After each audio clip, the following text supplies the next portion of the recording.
I want to bring in Congressman Scott Taylor of Virginia, who is also a retired Navy SEAL. Great to have you on, Congressman, and a perfect morning to get your perspective. Just initially, your reaction to the airstrikes last night and the tone the president had last night of balancing, talking directly to Bashar al-Assad, but also to its allies, Russia and Iran. Was it the right tone? Well, let me preface it by saying, as you guys know, I represent a district that we have fighting men and women that if there's anything that's going on in the world, our people are there. So I take it very serious, use of force and putting their lives at risk. But I do think, and just like the president, I'm torn too, but I think that he was, and I think that he was measured, calculated. I think he listened to his advisors, and I do think that he had the right balance. You do. So in tone and in action. You saw Russia. You probably heard what Vladimir Putin said in response, that that we're to blame and they did nothing wrong, and ultimately it's self-defense. Was it enough to deter Putin's support for the murderous Assad regime? Does it change the calculation on the ground at all, or are we trying to avoid that? Do we not want to change that calculation and just say you can't use chemical weapons?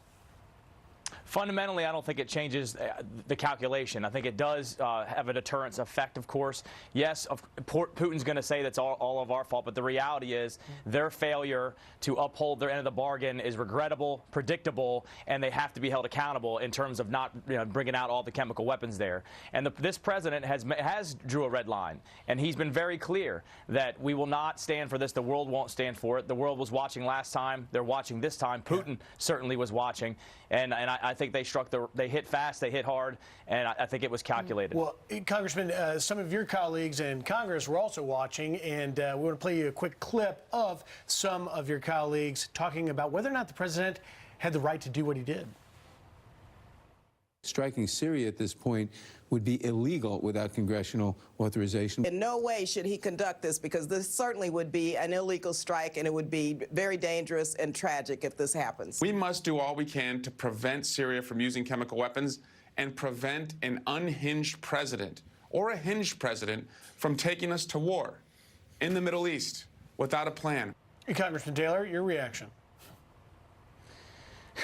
Well, obviously there's a lot of political rhetoric there. I think that they were very clear with what the plan was. I am someone who has been very vocal about the AUMF, that this is the third president using a 17-year-old AUMF authorization of use of military force that absolutely should be updated. The president spoke about a sustained effort there. Look, if that's the case, then yeah, he should come to Congress, and Congress should have the courage and the guts to debate this with input from the executive branch, of course, in strategy and what's happening there. But I do think that he was right to do what he did last night, and I do support it just like I did 1 year ago. That being said, I do have concerns about inside of Syria. You have a lot of great powers playing in the same sandbox. There's a lot of potential for flashpoint there in conflict, which is why I was very pleased to see the way that they took this action was calculated. It threaded a needle. It signaled a deterrence to the other great powers there, and it was targeted in scope. It's important to point out that you are a former Navy SEAL, and you think about the mission that played out in the middle of the night there in Syria. You have been in very intense missions like this.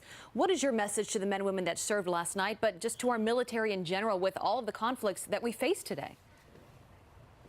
Well, as I said, my people are there, so, my heart goes out to them, and Godspeed to them and their families.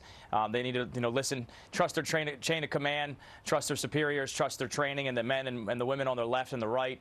Look, we support our troops over here for sure in Virginia and America, and we want them to be safe. And I think it's important that, again, that this was targeted in scope, that we have told the world that we won't stand for this type of action in Syria with chemical weapons, which are obviously internationally banned, and Assad and Putin and Tehran should take note, and they should be held accountable for their actions in support of this regime. Representative, briefly, talk to us about the morale of those troops. We've seen funding boosted, but we also see wars sort of going on and on, whether it's Afghanistan now in Syria. Do we keep the troops there? Do we not? Is there clarity of mission? They know this commander-in-chief has their back, but as it pertains to the mission and what they're executing, how's morale on that?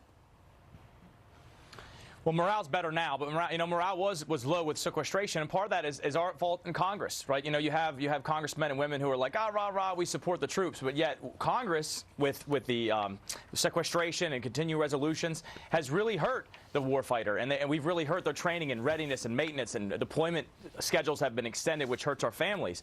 But look, our troops and their families, they willingly take a huge sacrifice and have shouldered this burden of these wars over the past 17 years. I'm confident that they will continue to do their job, but it's important that our leaders show that we are with them 100% of the time and reduce the political rhetoric that is just basically worthless windbags. Right. It's such an important message. Great to have you on, Congressman. God bless them. Thank you, Congressman. Thank you for your service as well.